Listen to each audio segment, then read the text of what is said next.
में व्याप्त अनेक कुरीतियों के बीच एक प्रमुख कुरीतियाँ हैं, जिसमें लिंग रूढ़िवादिता एक प्रमुख चैलेंज है अभी सरकार के लिए भी और समाज के लिए भी।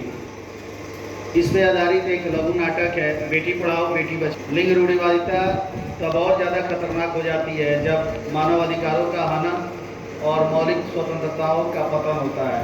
इस पे ऐसा लघु नाटक जो आप सभी के बीच में हम सब योगापट्टी प्रखंड के शिक्षक और शिक्षिका आपके समक्ष प्रस्तुत करने जा रहे हैं।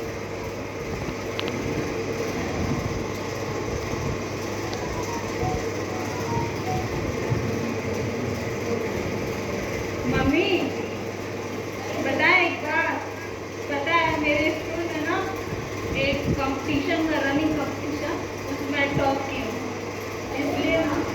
इसलिए मैं चाहती हूँ ना कहीं मैं बाहर जाके उसके लिए प्रिपेयर करूँ और मैं कुछ और अच्छा करूँ। तो मैंने डिसाइड किया कि मैं पटना चली जाऊँ। पापा से बात करो ना मेरे लिए।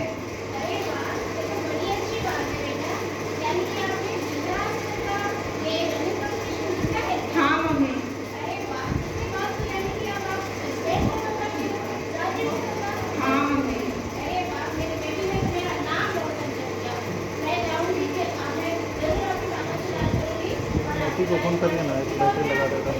ठीक है। उसमें साउंड सिस्टम है नंबर उसका।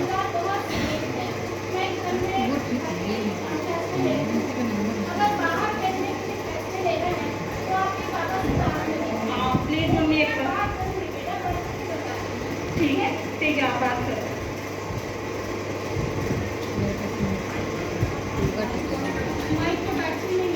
नरेंद्र को बुलाइए। नरेंद्र जी क्या बात है, माँ और बेटी काफी कुसुर कर रहे थे।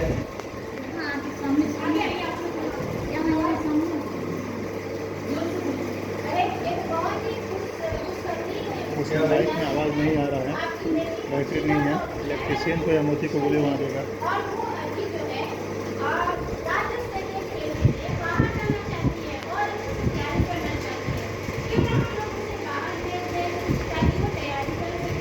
ऐसा कभी हुआ है कि हमारे परिवार की लड़कियां स्कूल से घर, घर से स्कूल के अलावा कहीं बाहर कदम रखी हैं? इससे हमारी परंपरा को चोट लगेगी। उसको बोलिए कि वो घर का काम करे, आपके काम में हाथ बढ़ाए और स्कूल की पढ़ाई करे। कुछ दिनों के बाद में 10वीं के बाद में आगे उसको पढ़ाना भी नहीं है, इसलिए बाहर जाने के बारे में सोचना नहीं है। ठीक है?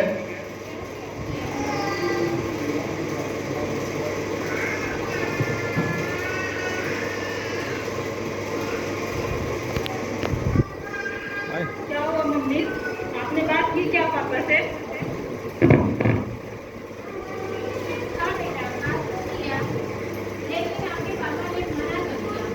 मम्मी एक बार और बातचीत से बात करो ना, मुझे जाना है।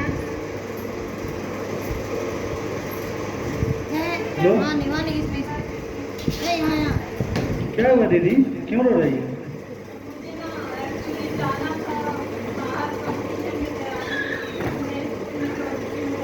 अरे ये तो बहुत खुशी की बात है कि आप स्कूल में। वो ऐसा क्यों? पापा ने क्यों मना किया?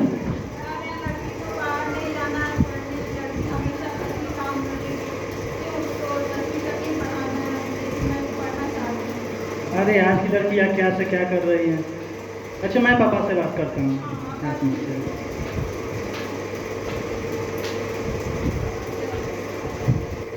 पापा एक बात करनी थी आपसे। दीदी ने जिला स्तर पे रनिंग कंपटीशन जीता है और वो राज्य स्तर पर खेलने के लिए आगे जाना चाहती है, तो आप रोक रहे हो? क्या नहीं मालूम है कि हमारे यहाँ की बच्चियाँ बाहर नहीं निकलती हैं, बाहर के कपड़े नहीं पहनती हैं।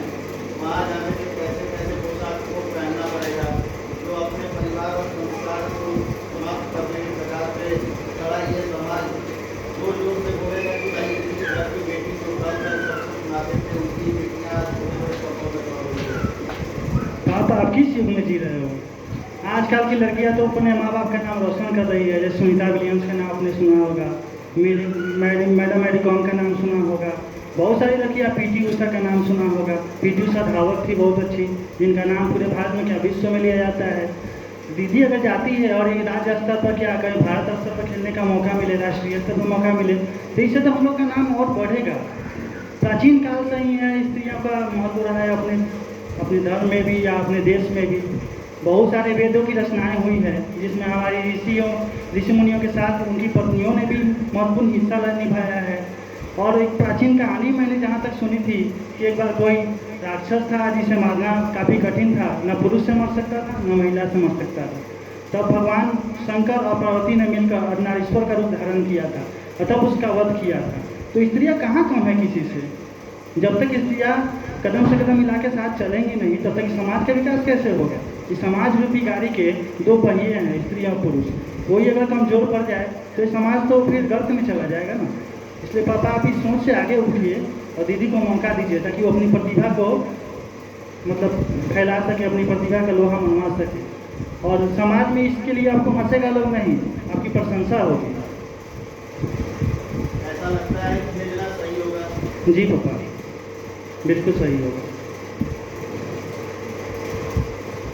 अभी आप सबने देखा, हमने एक लघु नाटक के द्वारा समाज में व्याप्त लड़की और लड़के में जो अंतर हमारे परिवार और समाज में किया जाता है, जो अपने ही लोगों द्वारा शोषण का पहला कदम उठाया जाता है, उसका लघु रूप हमने उदाहरण स्वरूप आपके समक्ष प्रस्तुत किया।